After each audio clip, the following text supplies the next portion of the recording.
lakini mistake ambazo tumezifanya chache zimetugharimu, lakini kwa kiasi kikubwa naona wachezaji wamefanya kile ambacho tumewaelekeza, na kwa bahati mbaya tumetengeneza nafasi pia hatukuweza kutengeneza kuwa goli. Kwa hiyo wao wametumia makosa machache ambayo tumeyafanya na wameweza kufunga goli. Kwa hiyo tuwapongeze kwa sababu wameshinda kwenye mchezo mgumu.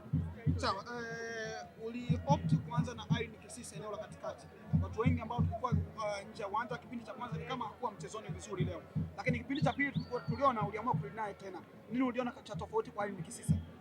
Mimi nafikiri mchezaji kucheza chini ya kiwango, kufanya sabu sio kutibu tatizo, kwa sababu nilihitaji imani kwake, kwa sababu pia ni nahodha kwenye timu. Nafikiri amecheza kwa kiasi chake kizuri ambacho sisi tukitarajia, lakini bahati mbaya second half nikamtoa, nikamuingiza mchezaji mwingine ambaye nilihitaji kucheza zaidi katikati, na imetulipa, tumecheza vizuri. Bahati mbaya tu hatujaweza kufunga goli. Sawa. Kocha, mpira ulibalance kwa kiasi kikubwa sana.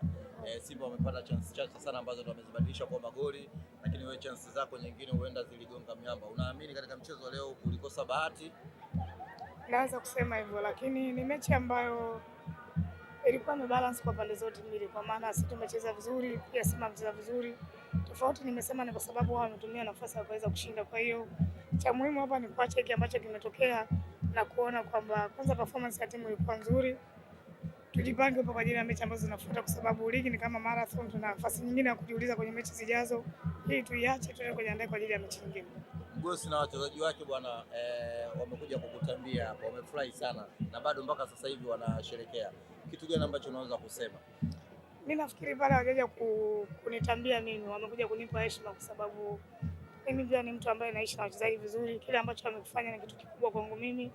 Yaani maanake tunaonyesha kwamba mchezo wa mpira wa miguu sio uadui. Tumefungwa lakini wameamua kunipa hiyo heshima ya kunipigia makofi. Kwa hiyo ni washukuru wecho ambacho wamefanya. Nafikiri ukiondoa utani wa Simba na Yanga, sisi sio maadui. Tumepoteza mchezo, ni sehemu ya mchezo. Last time nilimfunga yeye pia. Leo tumepoteza mchezo, tuna nafasi na tuna mechi nyingine ya marudiano. Kwa hiyo nafasi ya kufanya vizuri bado. Amekutamkia hapa Mgosi, yeye sasa hivi kwa kukufunga wewe tu amefurahi hata asikochukua ubingwa. Kila mtu ana aina yake ambavyo anaweza kupokea ushindi, lakini huwezi jua kwamba alikuwa anapambana siku nyingi akutane na mimi anifunge, kwa sababu amekuwa akitoka akiingia, akitoka akiingia. Kwa hiyo alitaka kuonyesha watu kwamba anastahili kuwa kocha wa Simba, na maana ndio maana kanifunga leo, anafurahia. Kwa hiyo mimi nikiona mtu kwamba ubora wake ni mpaka alinganishwe na mimi, maana yake mimi ndio bora. Kwa hiyo yeye haamini hiki ambacho kimetokea kwamba anaweza kuwa kwenye benchi na akanifunga.